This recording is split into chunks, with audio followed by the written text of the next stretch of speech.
Hello everyone, welcome to Horror Stravaganza Part 14. Thank you all for your incredible support. You're all truly amazing. Right now I'm loading up Contra.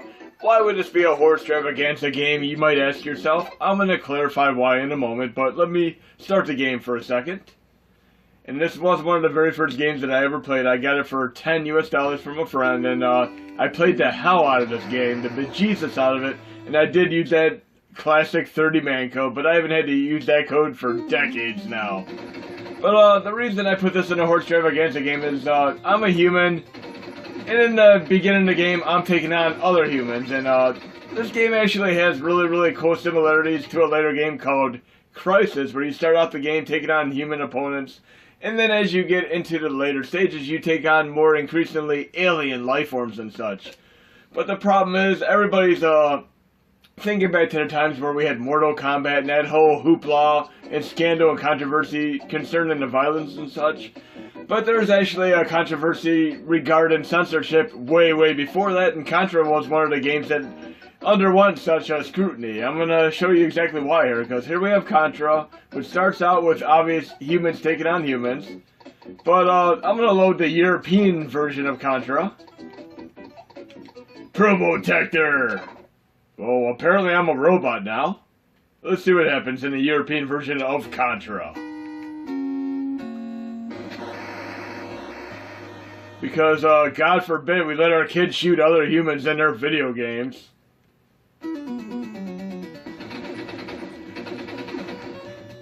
Apparently taking on robots, robot on robot violence.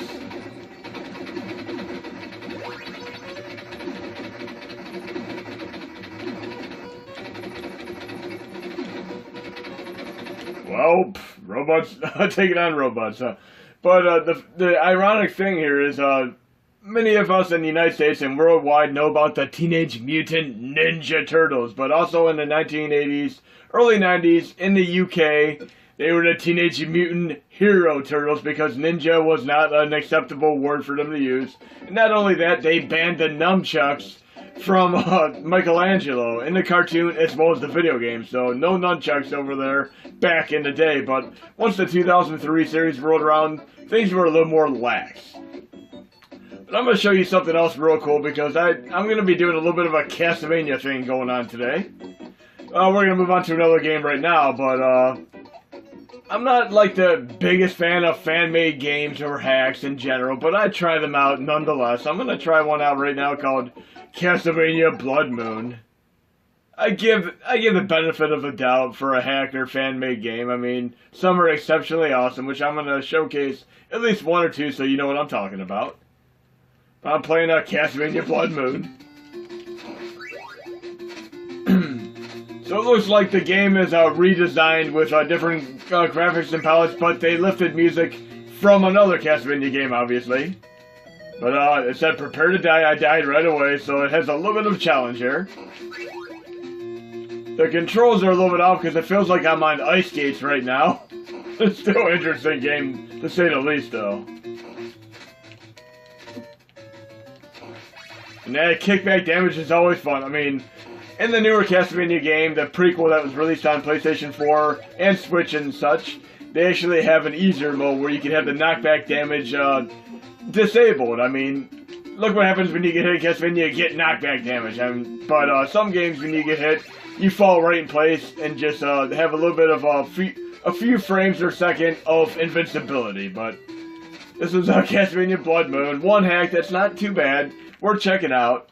But sometimes people take it to the next level, which is in another hack that I played called Castlevania Remix, and the people behind this actually did a pretty cool job because they did an entirely original soundtrack, which impresses me when you take a hack or a fan-made game and you add your own chiptune music to it. This music is not from any other Castlevania game. It is all built from the ground up.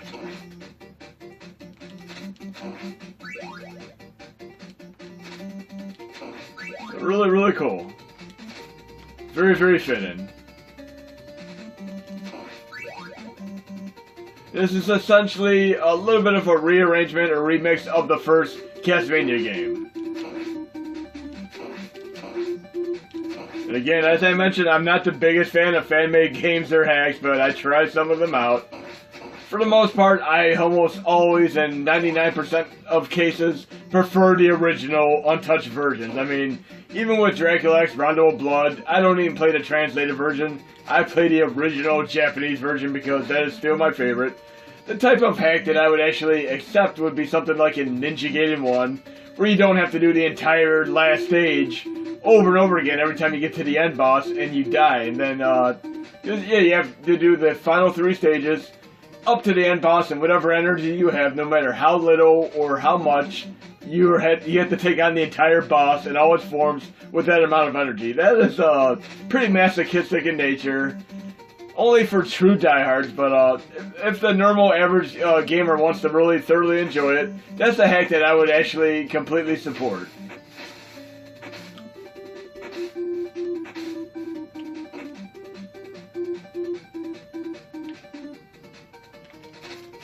And we know when we play any kind of Castlevania game, the main levels are not so bad. There, I got steps that are missing there. The true challenge is in the Medusa heads, the fleas, and of course, should I say, the boss battles. I mean, once you learn the patterns for the boss battles, and learn an exploit or two, you're good to go. I typically use the Holy Water for Castlevania 1 for the majority of it, with the multiplier, and you can take out most of the bosses with relative ease that way. And yes, I'm going to be doing a lot of Castlevania, so get ready to embark on a Castlevania journey, because when I first got my Nintendo, the very, very first games I rented were Double Dragon, Mike Tyson's Punch-Out, and Castlevania 1, and I did this in a story before. Okay, let's analyze the AI here. I'm going to do this little trick where I try to get the enemy to go higher up, like that. Oh yeah, that's good, when I can actually freeze the enemy in place.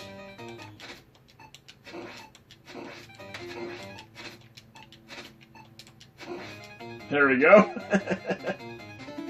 I very rarely use the time watch in the games. I mean, Medusa heads are probably the best moment to ever use them. But we're going to move on to another hack and a fan-made game that absolutely blew my mind. And there are quite a few of these out there. You just have to look around and you'll find them. It is a Metroid game. Let's go to the M's. Metroid Rogue Dawn, and this is incredibly awesome because it is not just your normal hack. It is actually an original game, completely different than the original Metroid. And I'm going to be doing a separate video on how to patch your ROMs and such, because many people get confused where they try patching a ROM, they try running it on the Mini, and then it doesn't work, yet they try it on PC and it does work. I'm going to clarify exactly how to do the patching and why you might run into a game that does not work. But I'll do that sometime this week, and I'll do a perfect example of games like this. But yes, this has an original soundtrack. It uses the engine, but it's a completely rebuilt game, and you can see the little bit of the description here for the credits there. Graphics, level design, music, ASM code. I mean, these people, I give you huge, huge props. I absolutely love this game, and this is in the accolades of one of my favorite hacks and fan-made games ever made. It feels like an entirely new Metroid game, like Metroid 2.5 or such. So you owe it to yourself, if you've never even heard of or played this game, to find and play Metroid Rogue Dawn. And of course you're gonna, in my recent update, in the extras folder and perm cheats patching, you can find the patch tool, which is called Lunar IPS. Then you just have to go online and find the Metroid Rogue Dawn patch, and you open up Lunar IPS, open the patch, and then of course apply it to the Metroid ROM set. Here we have a map, and of course a map is a very, very welcome addition in any Metroid game, and of course the very first 2 Metroid games didn't have a map, which made them a little less intuitive, but of course I was able to see the map for the first Metroid because I had that awesome Black Player's Guide, and that guide I probably read more than any guide ever. I used it to beat minigames such as Kid Icarus, Rygar, Metroid, and it even helped me with a few tips on games such as Castlevania and Mike Tyson's Punch-Out and such. And some of you may or may not be aware of Nintendo Power collection that's online. about 14 to 15 years ago, I actually spearheaded a project.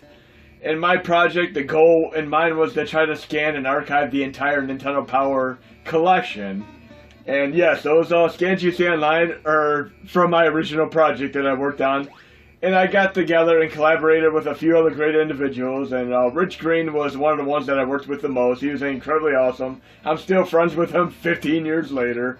But yes, we got a good 150 issues scanned. I have a bunch that are posted in the torrent online, and I also have many that have never been released. And I'm going to try to let the cat bump the keyboard on them. I even have the final issue of Nintendo Power. And one thing that kind of detracted me from wanting to complete the collection was the fact that when I got into the later issues, about 70 pages of each issue were literally advertisements and such, and it just wasn't the same once Howard left. You know, Howard Phillips left Nintendo. It was just a whole different ball game.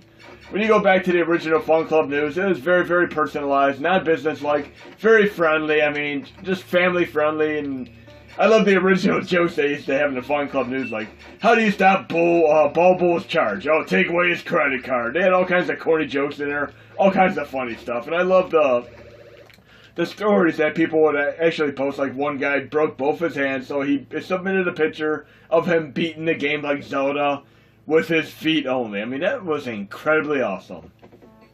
Back to other fan-made games, I'm going to move on to this other one that blew my mind, called Battle Kid.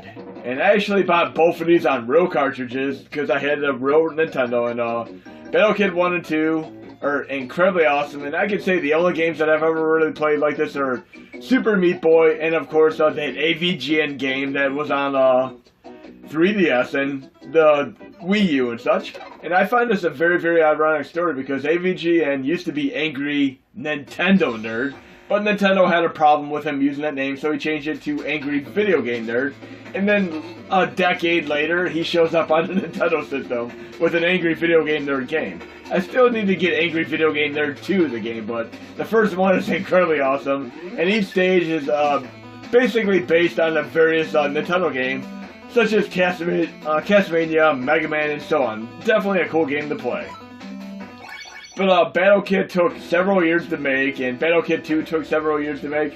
They're just incredibly awesome, and two of my favorite fan-made games ever made. I mean, and look, I would also consider it's the hardest game, because if you go on to Unfair with no continues and no passwords, it is true masochistic nature here. And I beat this game before. It is not at all an easy game to beat, even on normal mode. So I'm going to try it on Unfair mode right now. It's like a little bit of a Metroidvania mixed with Mega Man. I mean, it's just awesomeness. So let's check this out for a moment here. And I love my Metroidvania games. Seems like easy enough. The enemies are cutesy. Just basic platformer like in Mega Man, but it's anything but. This is an incredibly difficult game. Oh, what's above? Let's see how far I can make it in one life here, because once I die, the entire game's over. My game's over just like that. If you ever want to keep your kids from playing video games, have a game like this and let this be the only game they play, they'll be right back to their homework in no time, because this can be a stress-filled experience. But for me, I absolutely thrive on games like this.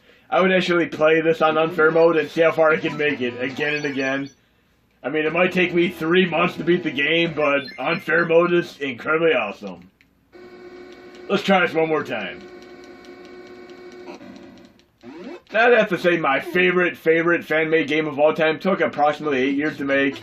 It is A Bobble's Big Adventure, or Little Adventure, on the PC. And that's the game we would definitely want to have on our Mini. I absolutely love that game, and I'm going to showcase it in another video because it is just a great game to play.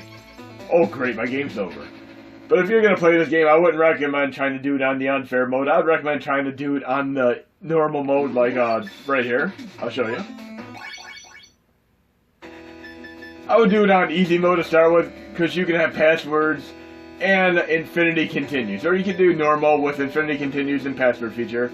I beat it on normal the first time I played it. It's still an incredibly difficult game. Just wait till you get to the boss battles. They're ridiculously absurd. But back to the censorship that I'm talking about. I'm going to show you the best Castlevania style game that was never ever released in the United States due to censorship alone, because it had far too many religious overtones. It was called Holy Diver. No relation to Dio and Black Sabbath and such. Okay, Holy Diver by none other than Irem. And it is so incredibly difficult and hard to believe this game was never released over in the United States, because this is such a tremendously awesome game and one of the very best that Irem ever made. And this is also one of my favorite games to use with Turbo Fire and my NES Advantage. I mean, this game just thrives on the NES Advantage. And if you have Clover Con installed, you can hold down the attack button and push the select button. Now I have Turbo Fire activate, and it definitely helps out in this tremendously difficult game. This is definitely a very, very difficult game, and there are so many religious overtones in this game, it was just never released in the United States. But I'm going to play a little bit of this awesome game here. We have Executioner style enemies from the get-go.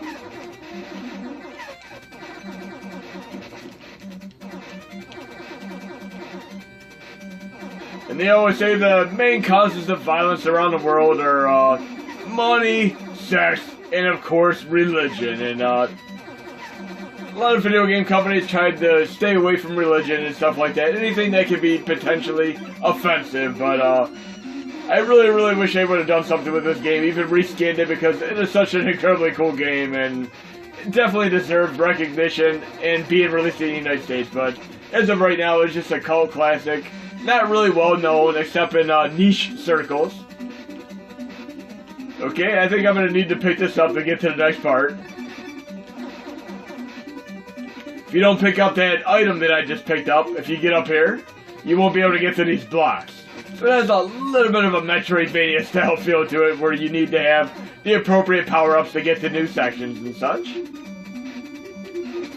I'm going to tell you a very, very interesting story about Metroidvanias in general, because yes, this is going to be the prominent nature of this video series for the next few videos. I'm going to do some Castlevania games.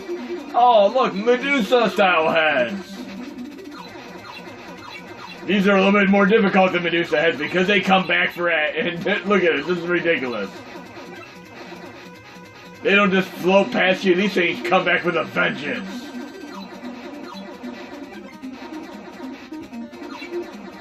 Wow. Just like that. Definitely a difficult game. I'm going to try using my second power, where I can push the select button to switch to it. Let's try this.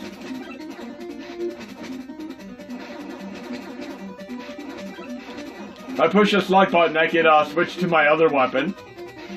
And that's right there, Twin Fire. Hopefully I'll do a little bit better with the Twin Fire.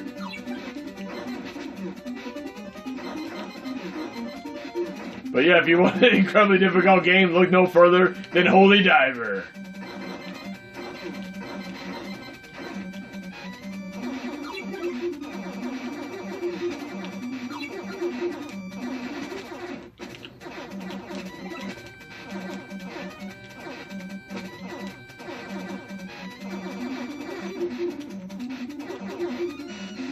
Man, Irem, if you would have had this game in the United States, maybe you wouldn't have gone bankrupt a few years later, because this game, I would have most definitely bought this game, and so would have many other people.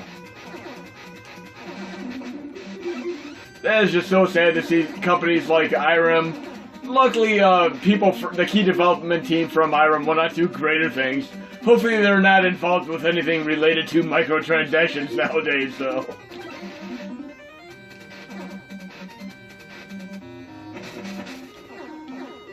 Uh-oh.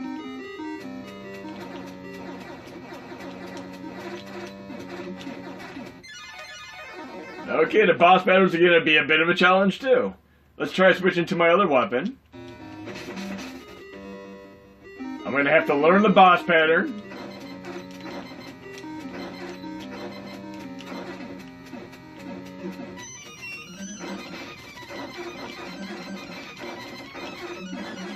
And Wow. You can see there's some challenge here for sure. But luckily my magic points start over again. It's not like Castlevania where you lose everything on the boss battle. Here, I can actually start with my 15 magic points to start with, which is cool.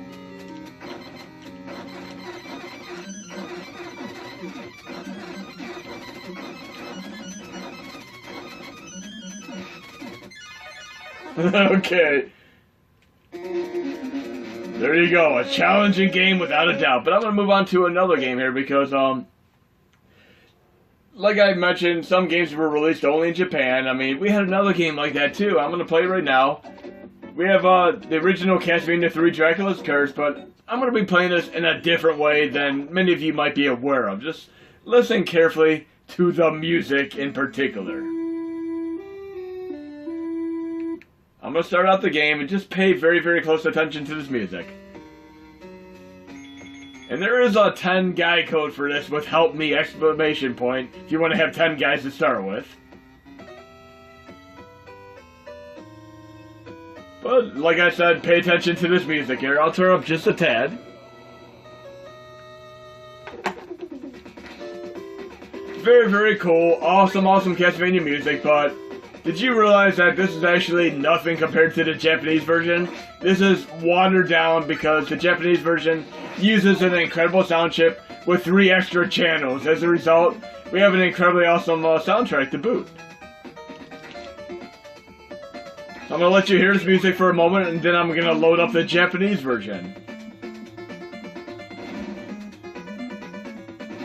So if there's any way to play the Castlevania 3, I would recommend playing the Japanese version, because the music is so much better. Okay, you should have heard enough by now, so I'm going to load up the Japanese version. And also pay very, very close attention to the box art that is on the main user interface here. Look at this incredibly awesome box art here, and your subconscious might have pointed this out to you in the past. There's a specific guy that's behind all the box art for many, many Konami games. I mean, he did many games for Konami, and they're all incredibly awesome. Some of the best art that you would ever see. And his name is Tom DuBois. He's also the only American to do, or should I say the first American to do box art for Konami. He did Castlevania 3. That's one of his awesome examples right there. I have a few on my list right now, actually. He did Lone Ranger. I mean, this box art just blew my mind, and it always stood out to me. Just like Mort Drucker, who did some fantastic art for Mad Magazine, which is also another collection of magazines that I scanned several hundred issues of, and I posted those online as well. But then he did Snake's Revenge. Yes, I scanned Mad Magazine as my own personal project, and I scanned the ones that were issues 501 on, because they did release a CD-ROM collection of the first 500 issues, but I did several issues after that. But he did Snake's Revenge. Let's see what else he did. He did some Super Nintendo ones as well. He did Contra 3, The Alien Wars. I mean, this is such incredible artwork. I used to have these posters from Nintendo Power up on my walls. I mean, they stood out to me. Sunset Riders. Super Castlevania 4. Teenage Mutant Ninja Turtles 4 Turtles in Time. I mean, mind-blown artwork. I mean, Tom DuBois did such a tremendous job here. And back to my Contra that I was talking about earlier. Just because I'm here, yes, I'm going to change the subject just for a quick moment. Contra, then Contra with robots. This is the way Contra should have been to begin with. I wish it would have been done like this. Imagine Contra being done like this, with this style of gameplay panache, should I say.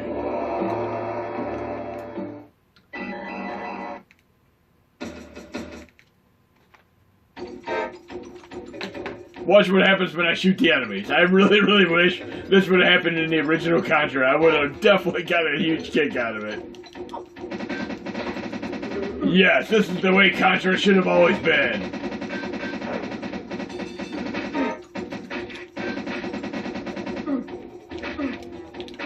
Hell, even Turrican should have been like this.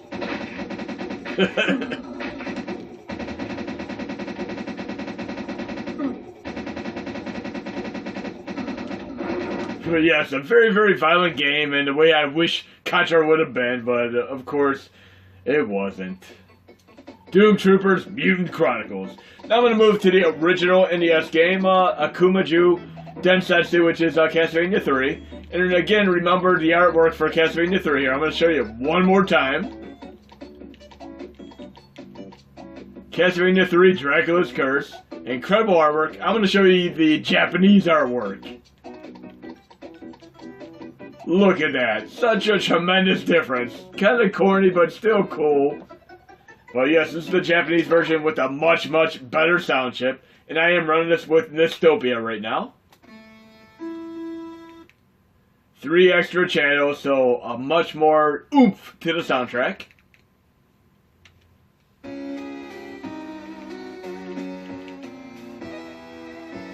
So much better from the get-go. I mean, it is instantly noticeable. Wow. This sounds like full-fledged Super Nintendo music. Absolutely mind-blown, the difference here. Yes, I would probably never ever play the USA version again. I definitely want to play the Japanese version with a much, much better sound chip.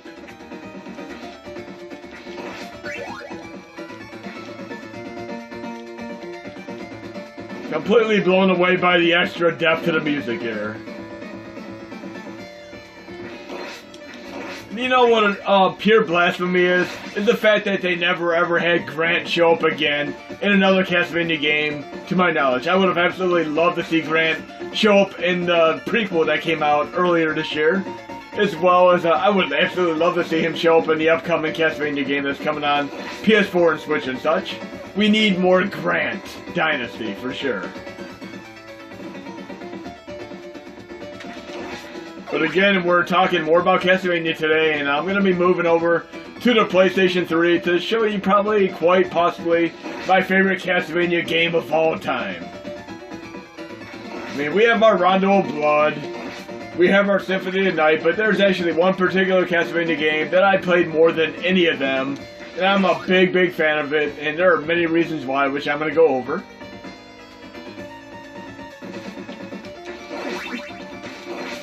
But I'm going to take out the first boss here, because I'm still digging this incredibly awesome, beefed up soundtrack here with the additional sound channels.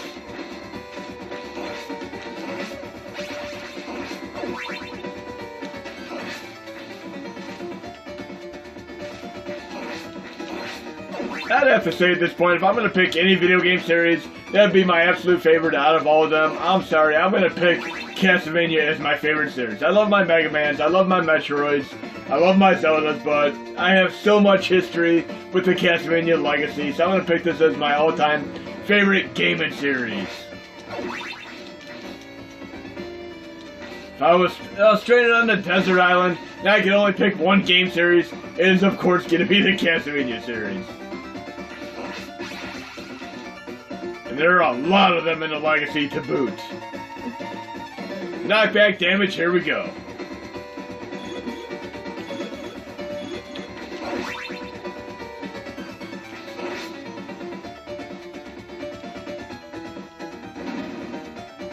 I really thoroughly wish that Konami would have gotten the extra sound channels in the USA version, because it is such a tremendous difference. Playing these back to back is just completely different soundtrack-wise. It's almost like going from 96 bitrate to 320 bitrate sound quality.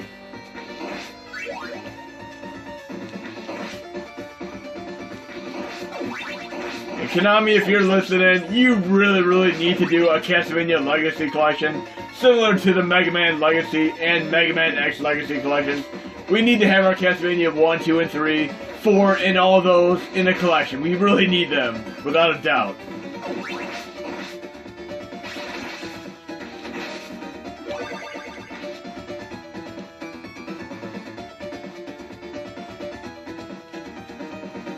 The nuance of having to adjust to doing that diagonal on your controller to go up and down stairs.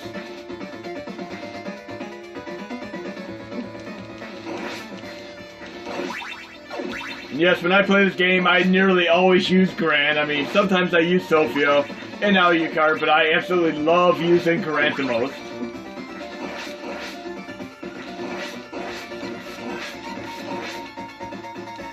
We need to do a petition and get Grant back in the upcoming game, even if it's as DLC, because he is still the coolest character I've ever played in a Castlevania game.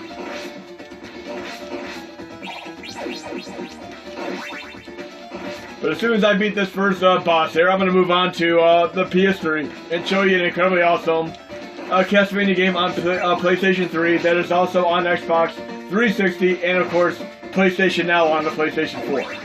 And I'm going to go over to the reasons why I love the game so much and do a showcase of the game in action.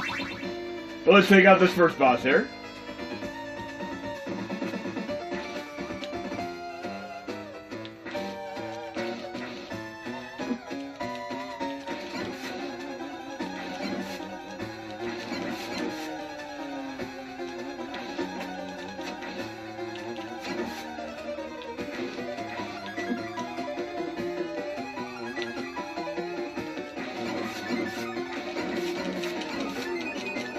Okay.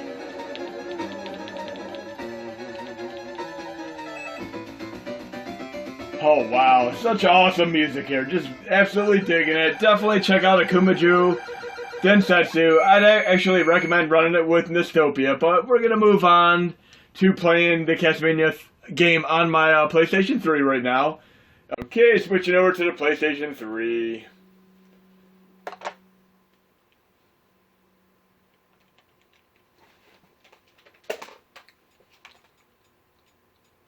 One thing I do have a gripe about on PlayStation 3 is the fact that the organization of the games is not as intuitive as on the PlayStation 4, where they're all alphabetized. They're pretty much in the order you played. I mean, they're all out of context. I have hundreds of these in a row, but I'm going to be loading up Castlevania Harmony of Despair right now. And yes, this is probably quite arguably my favorite Castlevania game that I've ever played, and I'm going to go over into many reasons why.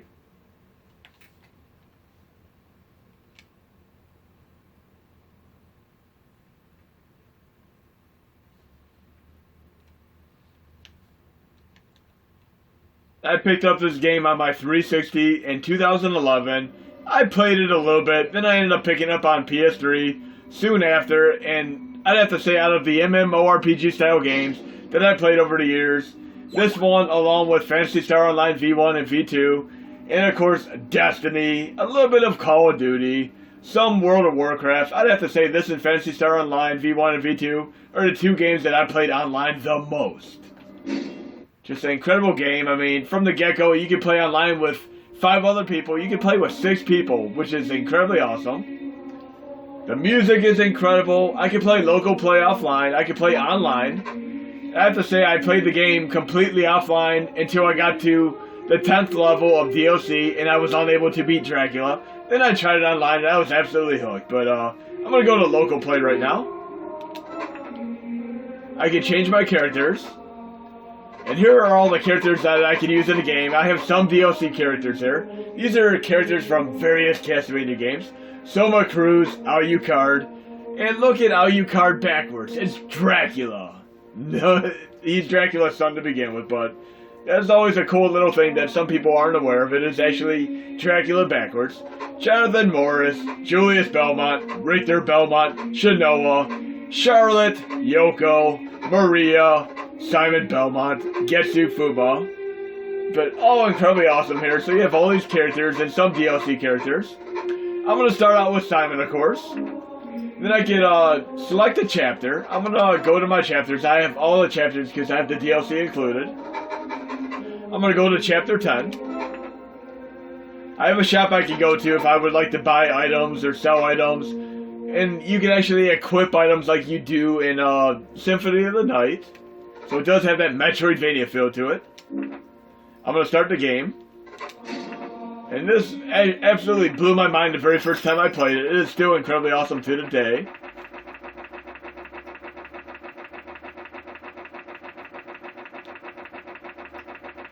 Again, I love my Rondo of Blood. I love my Symphony of Night, but I played this probably more than any other Castlevania game in existence. From the get-go, I mean, I have a shop I can go to here.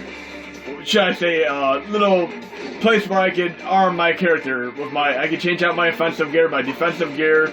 I can look at the monsters that I've encountered in a monster compendium. Item compendium. I'm pronouncing it, I'm flubbing it so horribly right now. I'm gonna go to my offensive gear. I have, my weapons that Simon Belmont used in the Castlevania game, in Castlevania 2. My Bible, my axe, my cross, my holy water. I can actually have all of them equipped at the same time. And they level up. Yes, there is actually a level up going on here. The more I use each of them, the more they level up. And when you get to the max level, they're incredibly mind-blowingly awesome. I have the Bible and the cross that I've used the most so far. Level 2, level 2. Then I have my defensive gear here. I have spike boots. I get extra damage when kicking. You'll see what I mean by that. I can actually equip silver leg and sandals. I can look at the stats like I do in Symphony of the Night. But I'm going to leave things the way they are right now. And look at this awesomeness. This is actually the entirety of Castlevania 1. I can actually use the R3 button and zoom out and I see the entire map. Castlevania 1, every level in an entire map here, with Castlevania boss battle at the top left. But yes, I got to the Dracula boss battle. I was unable to take him on, so I went online.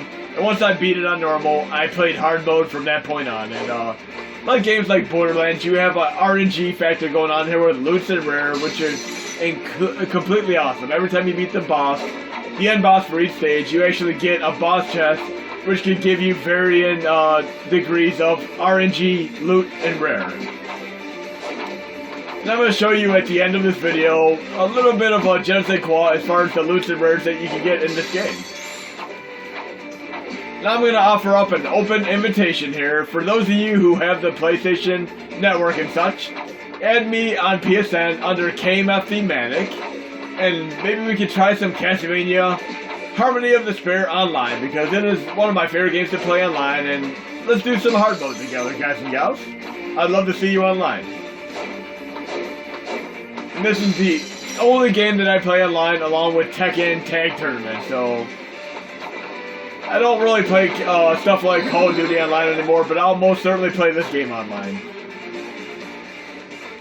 And this double jump is a very, very welcome addition.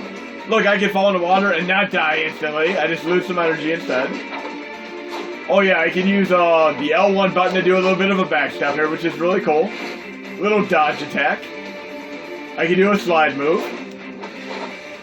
And since I have the spike boots, I can do damage. Then I have the circle button to do my Bible. I can hold up different directions to throw my axe.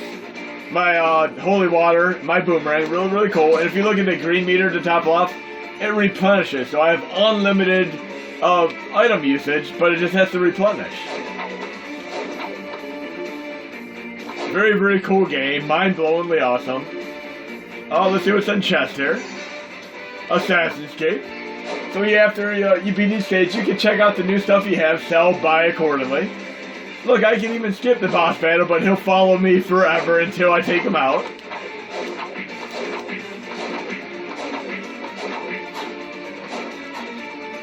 And I'm pretty low level right now, so it's not going to be so easy to take on this entire stage.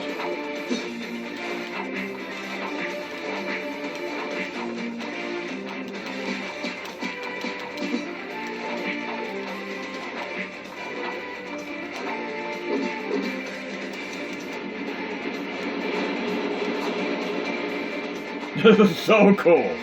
Never ever gets old this many years later. Yes, the moment you play this online with voice chat, there's no looking back. I forewarn you, you might be hooked and might not even touch your mini for a couple months if you start playing this game.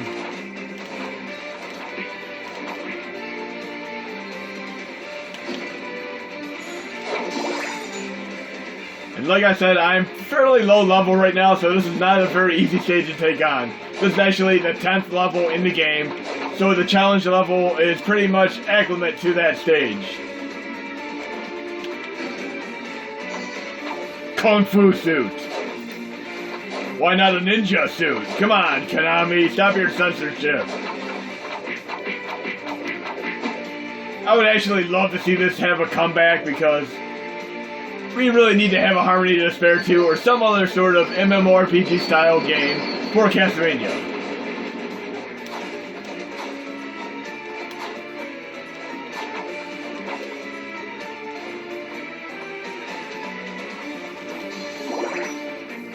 Look at this awesomeness here. And look, it still takes a lot of energy out, but doesn't kill me in one hit like the original Castlevania. When I played this online, this part has taken many a person out. I've seen people get stuck here, literally. But look, I can slide. How awesome is that?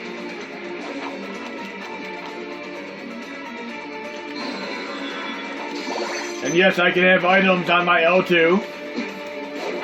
Like milk and such. Oh, there's a Medusa boss battle coming up. I can see it ahead. I still have this bat though. If I don't take the bat on, I'm going to be fighting Medusa and the bat at the same time.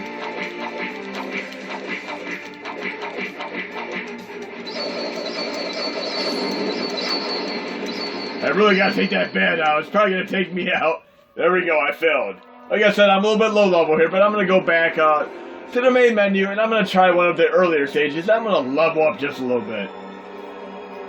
I have to say that music when you lose is actually incredibly awesome. It never gets old. But we're going to move on to the first stage.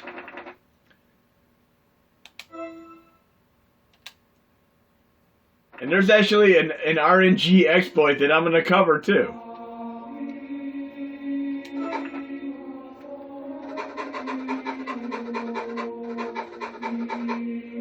I believe, if I remember correctly, it's been a while since I played online. There might only be 4 people allowed online at once. I'm not sure why I said 6. There's only 4 people allowed online at once. You can see right there, 4 people on the left. Okay, select chapter. I'm going to select chapter 1.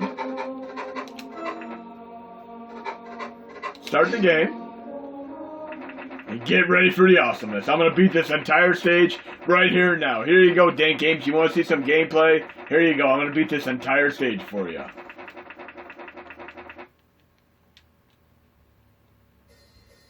But yes, I openly invite you guys and gals to add me on PSN under KMF Thematic, and we're going to get into some hard mode together. I'll help you get through normal mode and help you get up to speed. Try out some of these characters. The best starting character for most people would be Soma.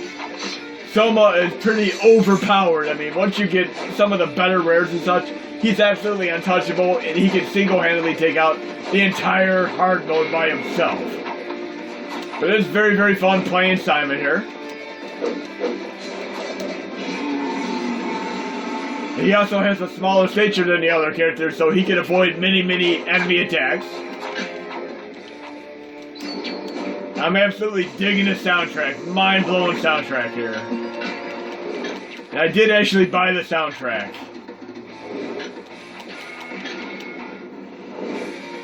I'm going to turn this up just a little bit because I'm just absolutely digging the soundtrack.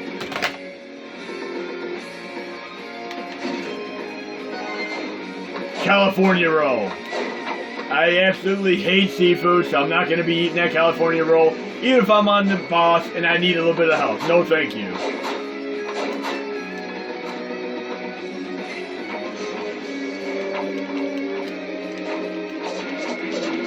But yes, you get, like in Borderlands and other games, you get some ultra rare loot. I mean, there's a really, really awesome weapon, which is, I'd say, very, very similar to the Strider Plasma weapon. It's called a Valman Way +1. You get that weapon, there's no looking back. You just absolutely incinerate every enemy in your vicinity.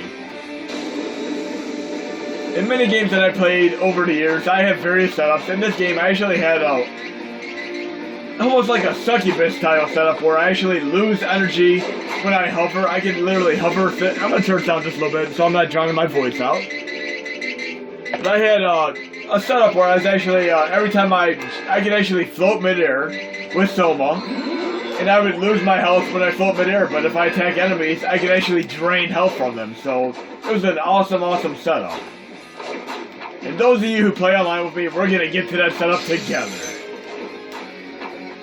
So my New Year's resolution is to have some of you on my PSN list, and we're going to be beating Dracula on hard mode together.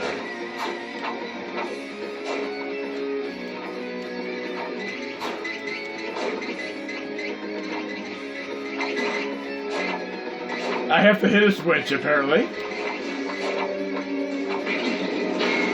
That's actually the boss attack me right now. But here's the ironic thing, that stage 10 that I showed you a couple minutes ago, I got to that and beat that boss battle before I ever beat Dracula to begin with. Should I say Dracula in Castlevania 1. I actually beat Dracula in stage 10, which was essentially a retelling of Castlevania 1's entire game. When I finally, later on, played Castlevania 1 for NES, I got to the final boss battle, and I was thoroughly surprised to see the boss patterns were identical in this game as they were in the original Castlevania game.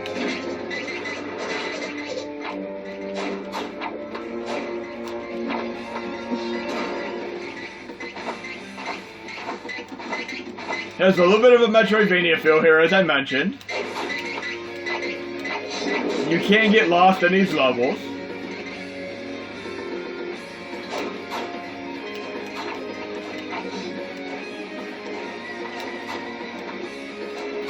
And all these characters that you can choose from all have their own special perks and negatives to them.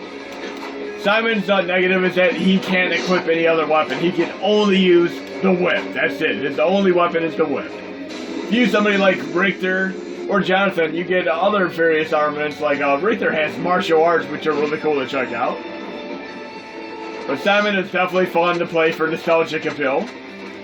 But most of the other characters, other than the whip users, can equip other weapons. So definitely start a few characters and see which one appeals to you the most. Popcorn! Here we go.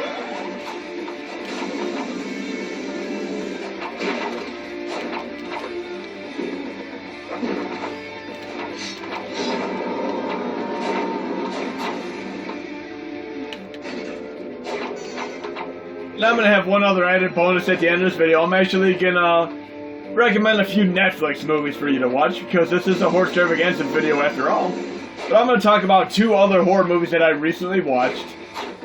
One of which was called Unfriended, Dark Web. It has absolutely nothing to do with the first one. The first one was more like the South Park episode, where somebody was added as a friend on Facebook and everybody else started defriending them, and it did a little bit of a Tron crossover. But Unfriended Dark Web is actually an incredibly interesting movie, where somebody apparently buys a laptop on Craigslist, but it ends up being the laptop that he found in Lost and Found. I don't want to spoil the movie too much, but you find out that the laptop belongs to a sadistic person, like a sadistic. I don't want to really get into it much more than that, but it actually does its tech pretty well. They actually researched their tech in a good way. There's this other movie that's out in theaters right now called Hellfest. I watched another movie very similar to it called Bloodfest, which was not in theaters. It was straight to video and on demand. But it essentially has an element where they have kind of like think of a Lollapalooza style thing, but they have 7 different horror themed attractions, and people go there. It could be something like Halloween, Nightmare on Elm Street, etc., clowns, and so on. And there's a big twist to the movie, which you find out in the first few minutes, that the attractions are actually not attractions. They are all real. Very cool, and there's a Hellfest in the movie theaters and such, and then there's a Bloodfest, which was only straight to video and on demand, but both were checking out. We might remember back to the 1990s when every movie that came out had to have a copycat clone movie. We had Armageddon and Deep Impact. They almost always have copycat movies. Oh great, here's one of the other moments that people used to get stuck at. You have to time the jump properly to get past this part. My timing is so bad right now.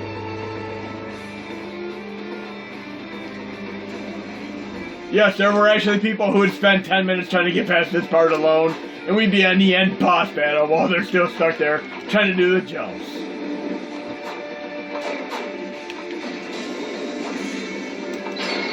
And I should be using these weapons, because as I mentioned, the more you use these weapons, the more they power up. Just using them powers them up.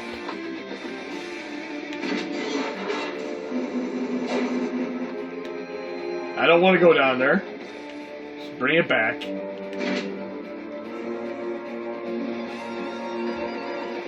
I'm trying to get to the boss battle here.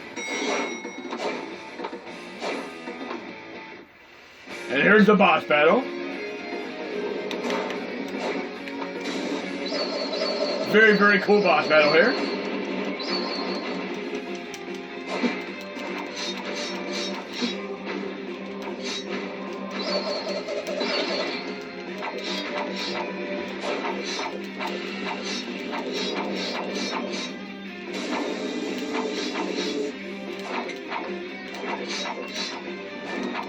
And I love that it actually tells you how much damage you're doing on the enemy. That is incredibly awesome.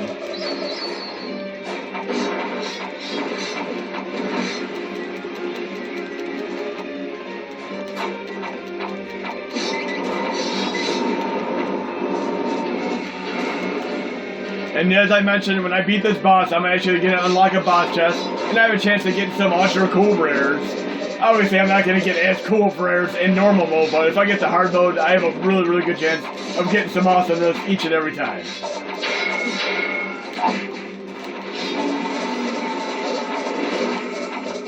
Let's see what boss chest I get here.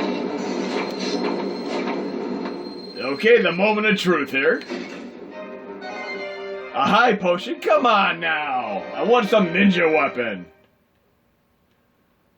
But yes, there's actually a really, really cool exploit you could use to get rares or ultra elite stuff a little bit quicker. It's a little bit of a crazy workaround, but I'm going to tell you what it is. Basically, you do local play with 4 players. You could get all these players going here, and you beat the stage. You can leave the first 3 characters at the very beginning of the stage, and just get to the end boss, take it out, and you'll get 4 boss chests, of which you could actually transfer between characters. So I'd actually do hard mode, stage 10, and beat it over and over again with just 1 character playing the stage and the other 3 sitting in limbo, and I get 4 boss chests per stage. That was so incredibly cool. Okay, we're going to move on to another Castlevania game that's also on PlayStation 3 here. And I had this game previously on my 3DS. We're going to load it up right now for a moment. And I was absolutely completely thrilled to find out this game was on my PlayStation 3. I'm going to go to my game history here. It should show up in the list. Out of order here, obviously.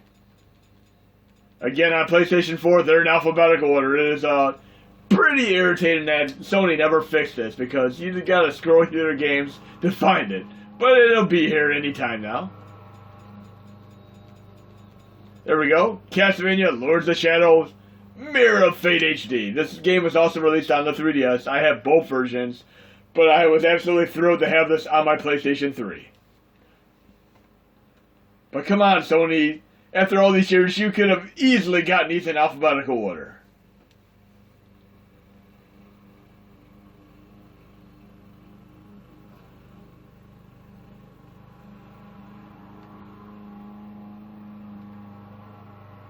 But again, I love playing this on my 3DS with the 3D effect, as well as playing this version on here.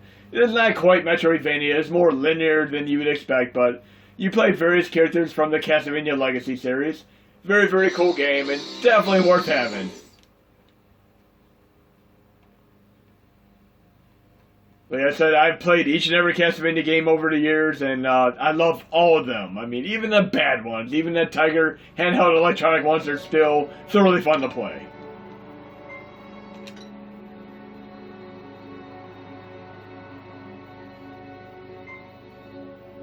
Hardcore? I'll just play normal mode right now. Why not? Let's see what character I start out with in the prologue. You do jump through different time periods. Right now I'm going to be playing as Gabriel Belmont. Not Gabriel Gelmont. Cool cutscenes here. Really, really awesome. Reminds me of some of the Telltale games, like the Walking Dead series and such. Really, really cool. They could easily do a Castlevania game like the Telltale series. Come on, Telltale games. You need to do a Castlevania game just like you did with Walking Dead and your other games. And of course, Game of Thrones. Great, great Telltale games as well. Beautiful, beautiful cutscenes here.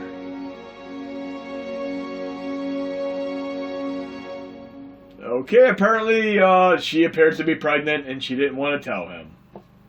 That's what I'm gathering from that cutscene.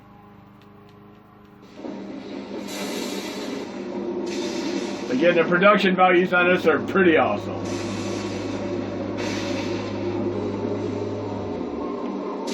Normally I would push the start button and skip the stuff, but it is just really, really awesome.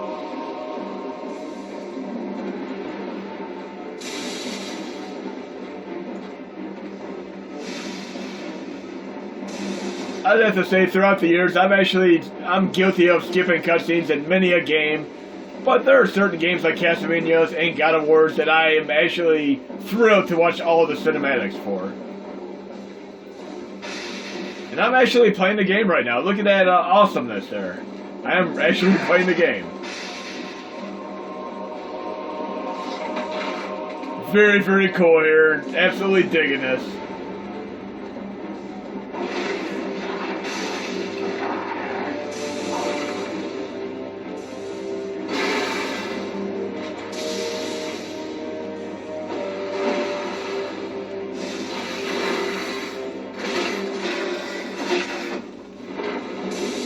And here we go.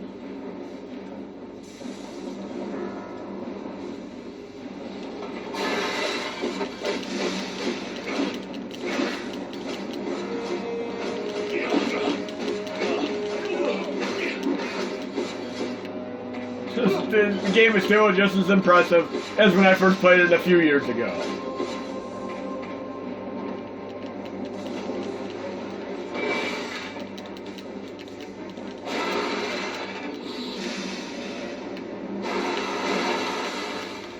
A little bit of a tutorial, not bad. I think the only thing that would have made this game better would have been having a little bit of a more Metroidvania feel to it. As I mentioned, it is pretty linear overall.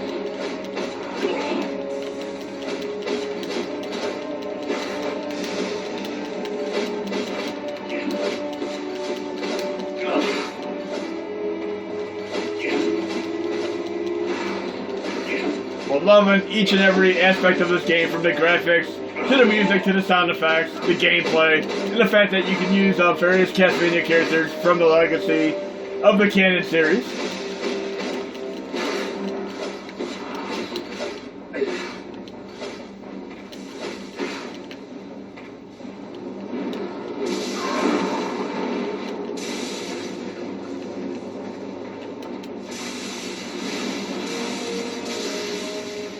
Love that foreboding there.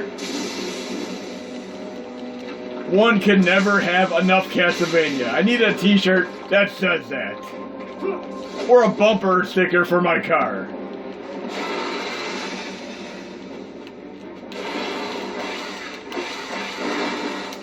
Very, very cool.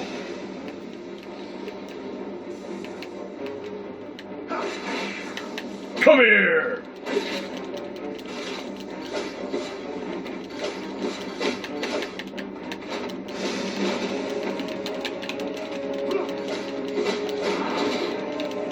You might notice that Shadow of the Beast reboot is a little bit like this in nature.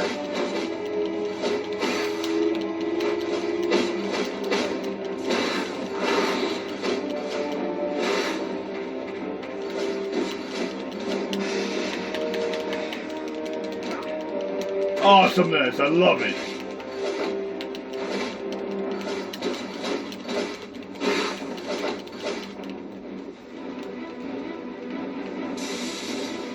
So again, as I mentioned, two movies that I would recommend checking out would be, as I mentioned, Unfriended, Dark Web, and of course, Bloodfest. Very, very cool movies if you're a horror fan.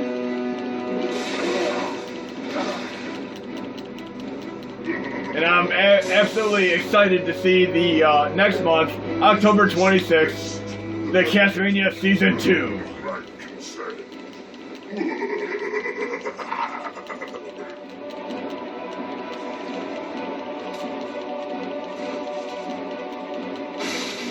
Don't judge me, I'm also going to be watching the Sabrina Teenage Witch, the darker version series that's also coming to Netflix next month, also on October 26th.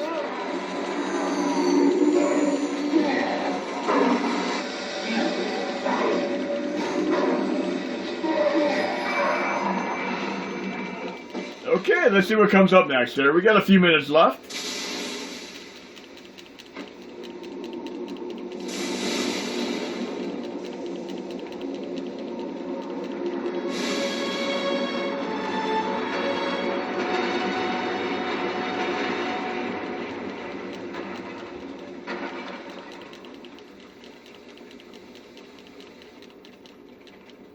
Meanwhile, it looks like we're going to be playing another character for a few minutes here. I love how it switches between the characters. That is so awesome.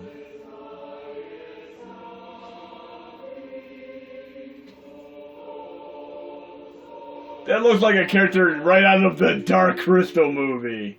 You have seen it, Marie. The mirror has shown you Gabriel's fate.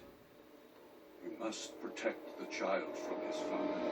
Trevor and his lineage will be the only ones capable of facing him in the future. Your son's survival is the only hope for humanity. We will come for him at nightfall.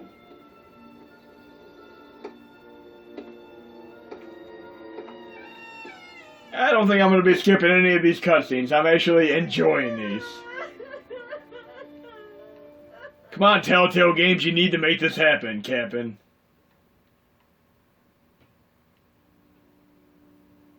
Let's see what we have next in this.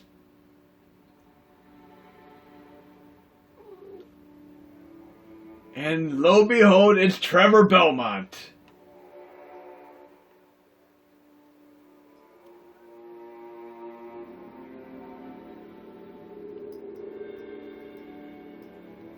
And this is where the canon becomes pretty incredibly awesome for the Castlevania series, because there are a good 20 plus Castlevania games, all out of sequence as far as lineage and years are concerned, but it is so incredibly awesome seeing how these all fit together into one grand tale.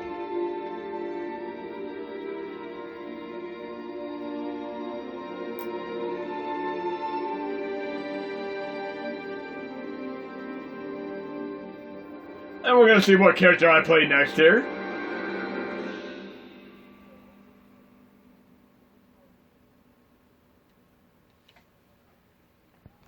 Simon Belmont, 57 years later. I can dig this.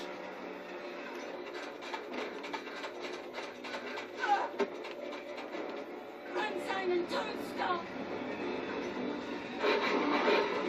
Keep going to the forest. Don't look back. Run. Run.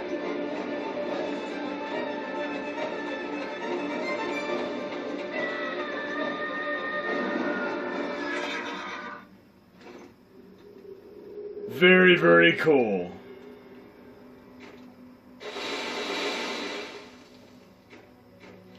So you Castlevania fans out there who haven't yet played this game, you owe it to yourself to play it on 3DS or PlayStation 3. I'm not entirely sure if this was released on Xbox 360. I didn't really look to see if it was, because I have this on my PlayStation 3 and my 3DS for right now. I'm no fanboy by any means, but I primarily do buy most of my games on the Sony systems. Now I'm playing as Simon Belmont.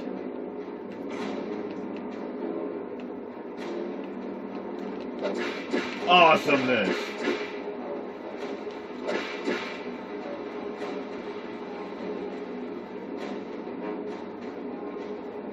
What a fit an end to this horse Stravaganza Part 14. Playing as Simon Belmont. Too bad it's not Grant Dynasty, though.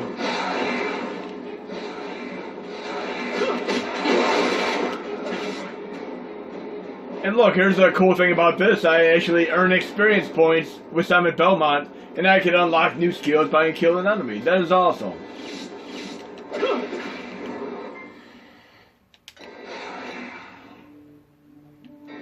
There's a map. Cool.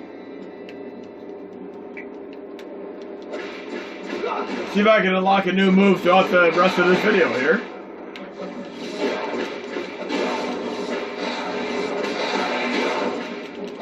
I love games where you can gain experience points and level up. They're a true draw for me. You can see that little purple meter at the top. I'm on level 1. Let's see what happens when I get to level 2.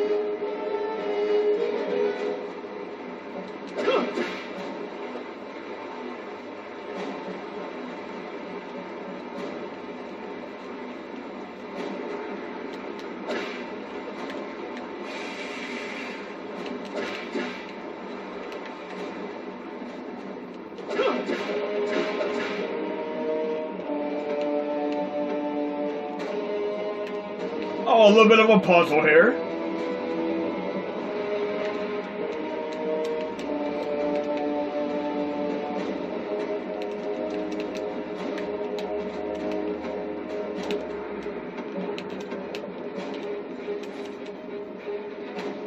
Really, absolutely love the difference in gameplay style here.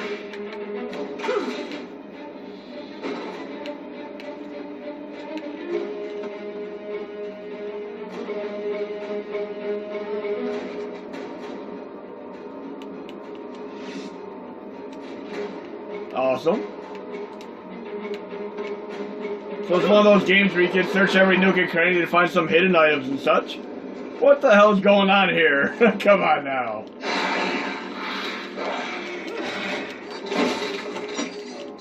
I can live with that. Now I have an axe, apparently.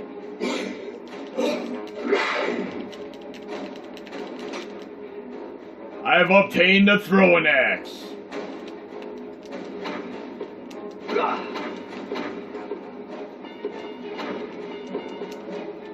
Oh, I used the axe up already. I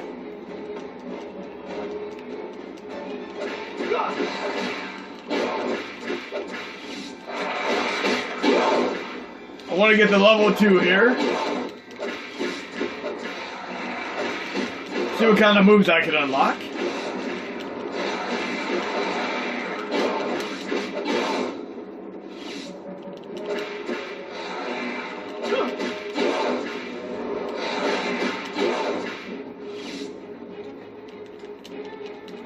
If there's any game that I'm going to be playing and beating all the way through again, it's going to be this game. I'm going to beat this game this weekend. I owe it to myself to play and beat this game again. It's been a couple of years, but loving it just as much as the day I first got it. This is one of those games that I pick up and play, and I beat it from beginning to end on day one. I love games like that. Shovel Knight was another one in more recent years that I just couldn't stop playing till the time I beat it.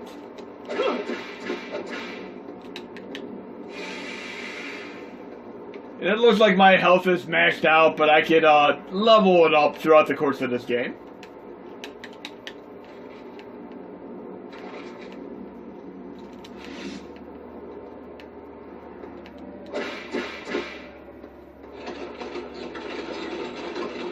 Uh-oh.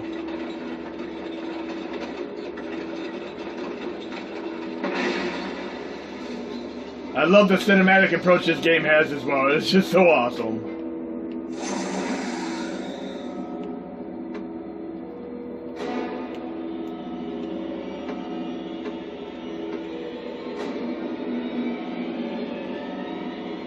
This is so cool.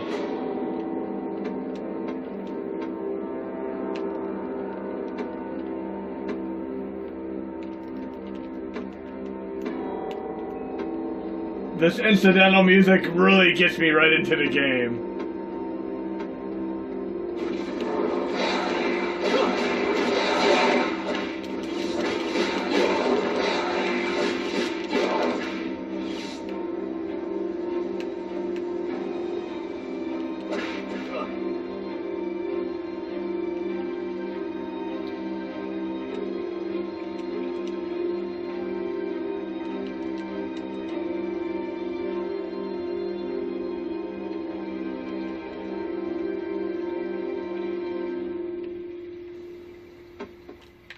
Okay, let's see what we have here.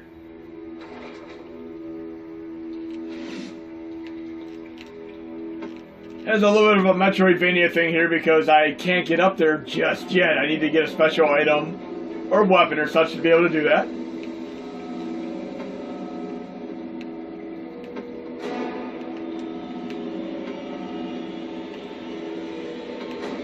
Feels like I'm going deep down into the abyss and I have no clue what I'm going to be encountering down here yet. I love the suspense.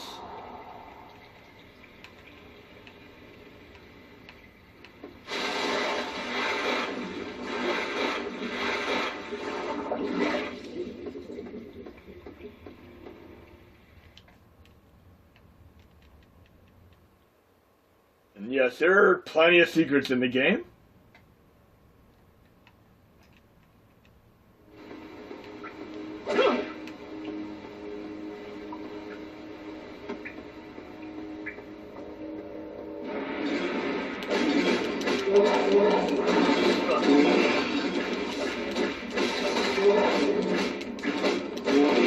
Almost to level 2. There we go.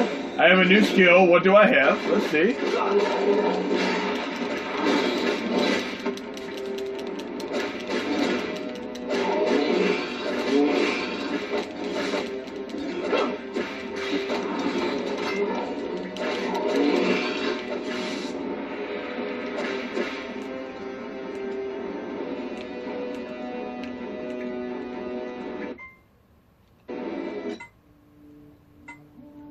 Oh, that is so cool.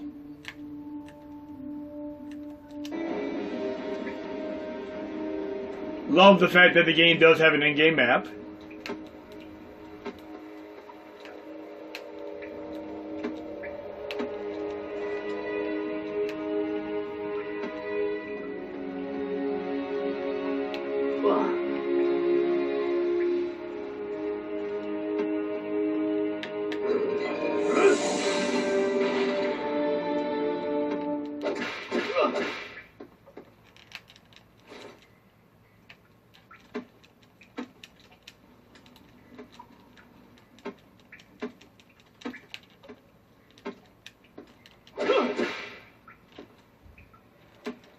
Getting really crazy here.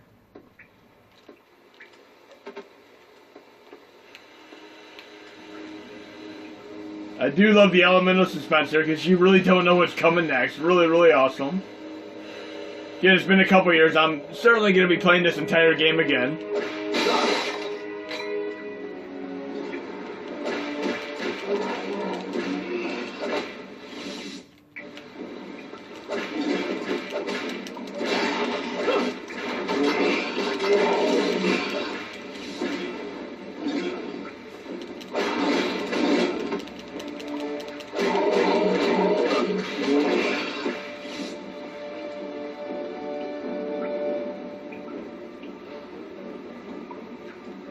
Can't go there yet.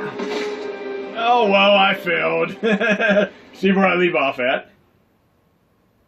That was definitely a dramatic killer move to my death there. My demise.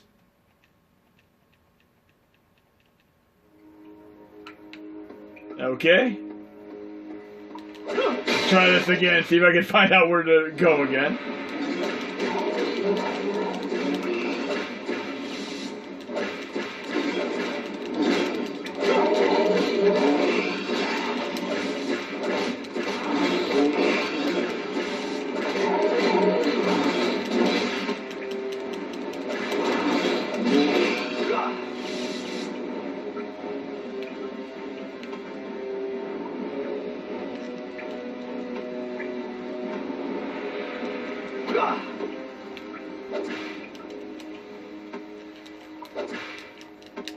There we go. Wow, I know where to go now, but I'm going to try this one more time. I just missed the jump. A little bit of trial and error there. Looks like I saved you guys and gals from making a mistake, because you're going to see me do it properly now.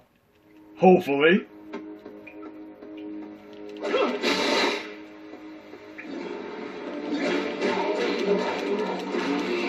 I need to be able to do the lasso repel move. That's what I need to unlock.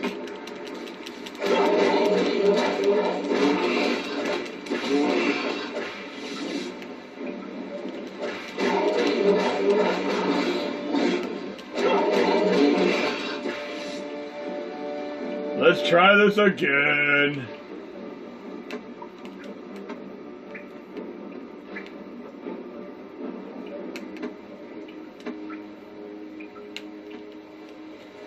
There we go.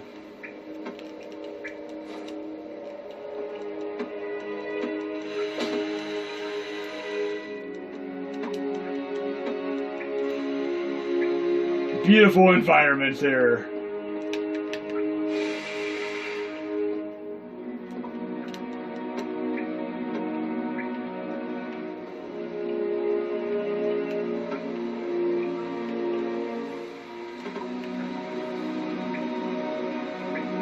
Uh-oh.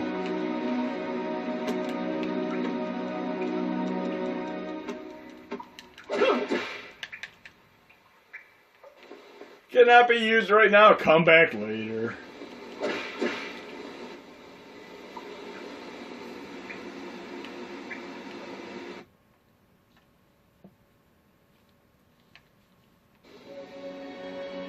Who the hell are you?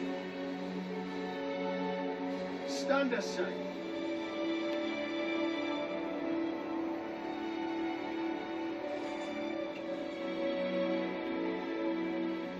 What sorcery is this?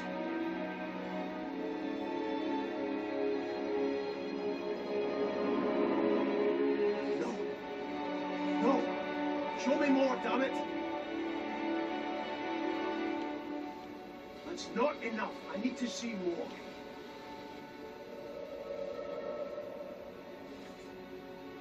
That's the battle axe my father carried. Is it still in the castle? I am here to avenge the death of my parents. I mean to end the evil that rules here. Will you stand in my way? I need to recover that weapon. Will you help me find it? All right, Will. These cutscenes are amazing. I love them.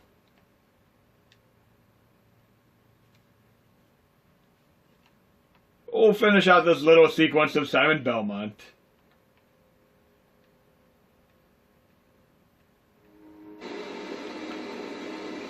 Wow, that is really, really cool. Okay, so I can't go that way. Okay, I'm going to show you guys one thing real quick before I move on to the next part of this level. If I go to the select button, I can go a little tab up there to the right, see my inventory. I can see my new unlocked moves. I have, let's see here. Stomp. In there, hold L2 and L down.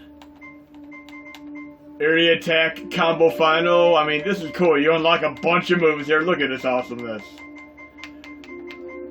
Level 18, Tornado. Level 17, Hurricane. I mean, can't wait to get all these things unlocked again. Okay, we're gonna go up here.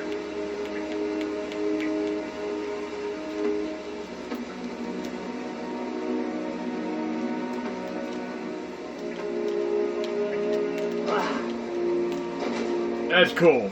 Ground stomp.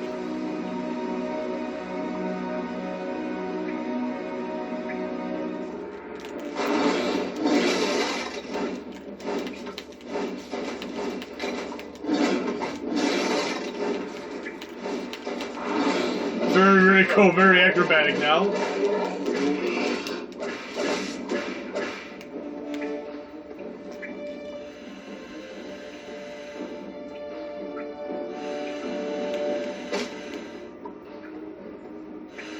Need a little bit more health here.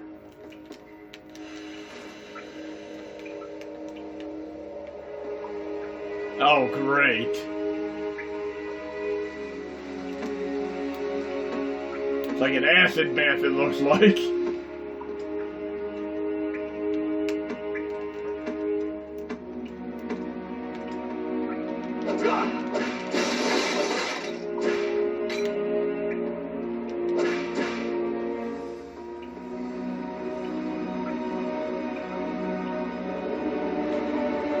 Okay, let's see what comes up next.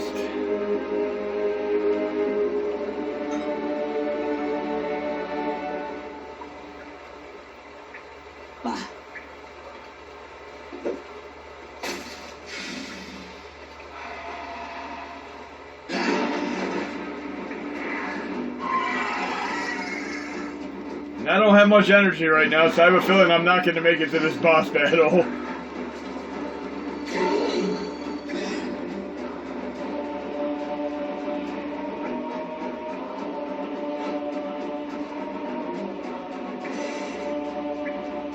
Sophia Belnade's awesome. Very, very cool. Nice homage to Castlevania 3.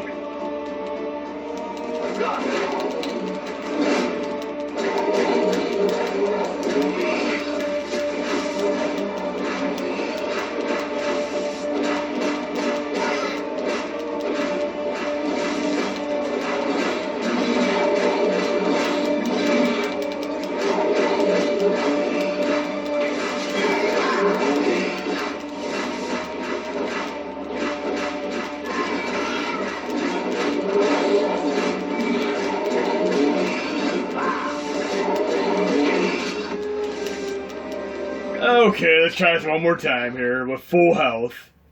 Awesome to see Sophia Bones from Castlevania 3 make an appearance here. Really, really awesome.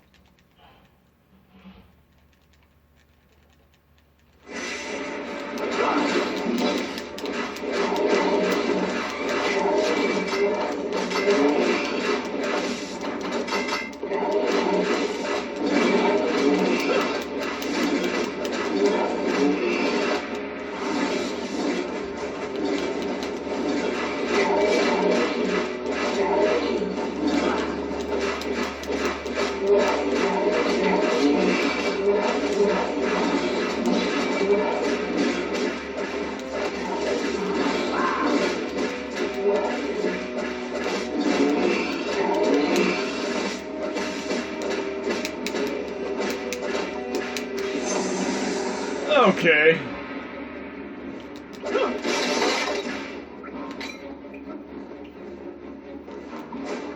Oh, I can still use Sophia. That is awesome. A familiar, so to speak. Very, very cool.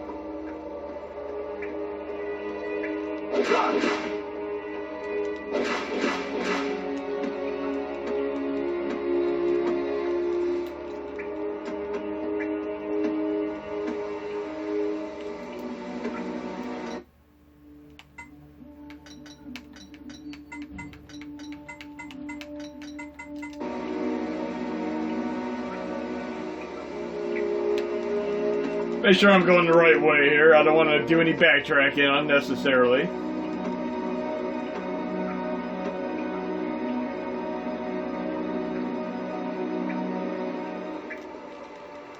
Okay, that's the only way I could go right now.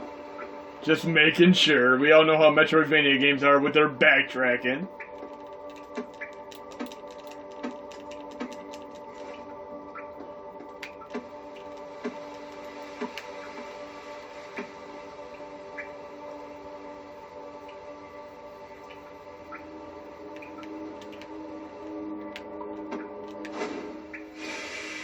Okay, now I can use magic.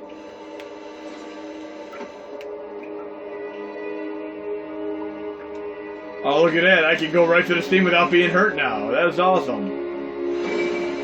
Look at that. Really, really cool.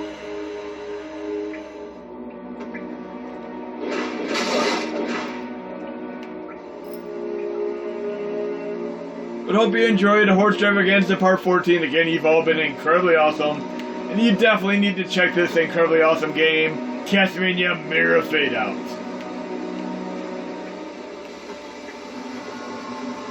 Look at that!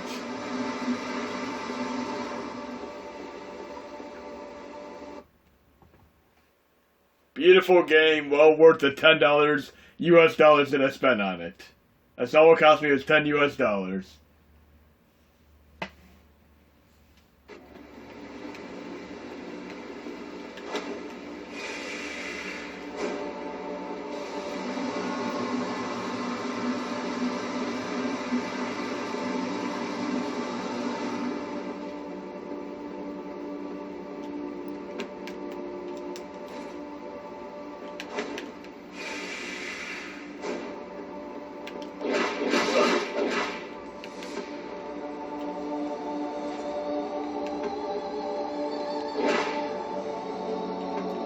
Really loving this change in music here too.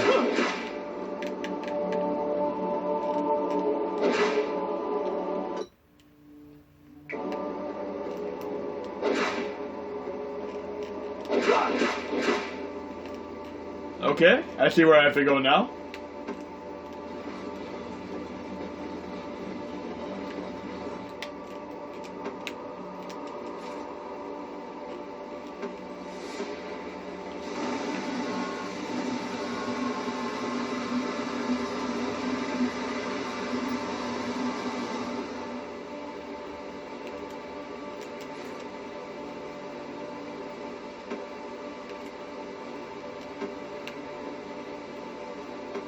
Oops, I failed there pretty bad.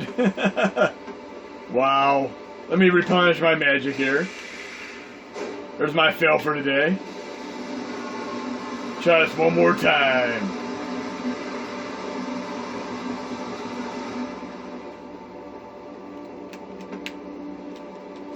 Got a little jump happy there.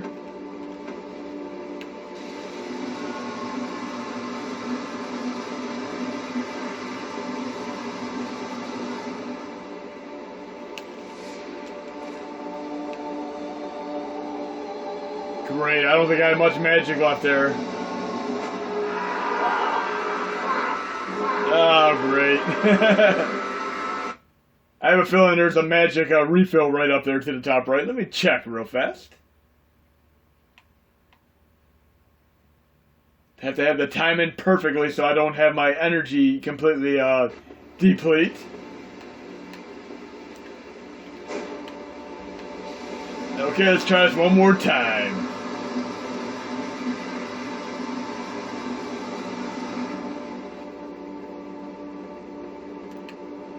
So I'm looking for areas to replenish my magic here. Gotta make this count.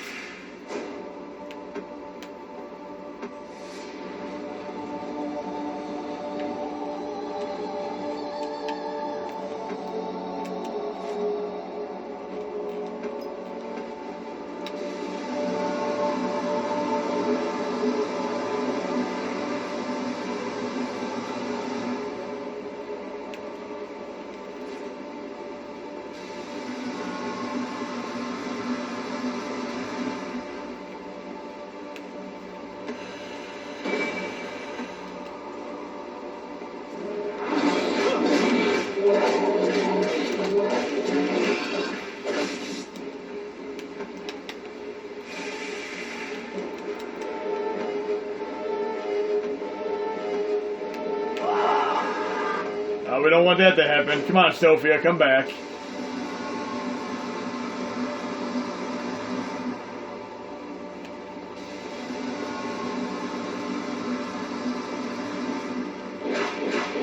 So it's the type of game that anytime you could remotely become bored, you get something new and inventive to try out. Like Sophia Bellnades is incredibly awesome to play around with.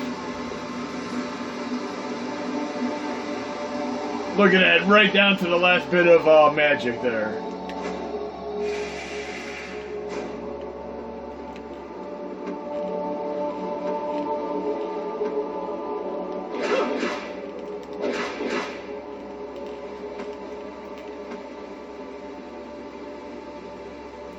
I hope you enjoyed the video, and there's going to be many more to come.